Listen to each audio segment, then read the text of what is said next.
بسم الله الرحمن الرحيم.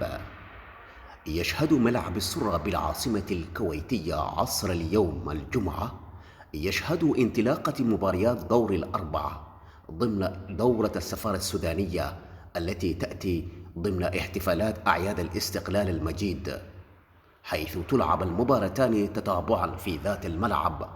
يلتقي في المباراة الأولى وفي تمام 5 مساء فريقا الجهراء والسهم، حيث يتوقع لهذا اللقاء أن يكون مليئا بالقوة والإثارة والمتعة، إذ تسلحا الفريقان بكامل عتادهما وعدتهما بقية الحصول على تذكرة العبور إلى النهائي الحلم، وخلفهم الجماهير الغفيرة التي قطعا ستزحف من كل صوب في أنحاء الكويت من أجل المؤازرة والتشجيع.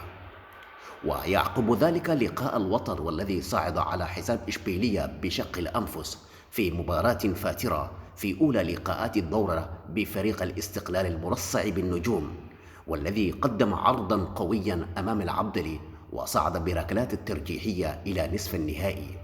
ولكن كرة القدم طبعا تقاس بمقدار العطاء داخل الملعب، ويشكل الحماس الجماهيري ودوافع اللاعبين للمضي قدما للنهائي يشكل أكبر الحوافز من أجل تقديم عرضا قويا يليق بهذه المناسبة العظيمة.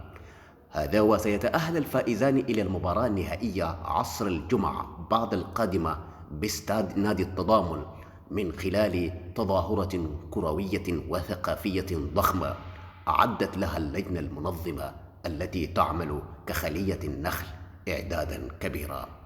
تحياتي الوليد عمر، ودمتم وفي رعاية الله.